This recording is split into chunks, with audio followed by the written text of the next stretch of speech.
আসসালামু আলাইকুম। হাদিস পড়ি, হাদিসের আলোয় জীবন গড়ি। আসসালামু আলাইকুম।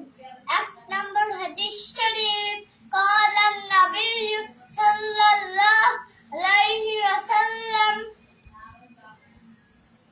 أخلص دينك يكفيك عمل القليل।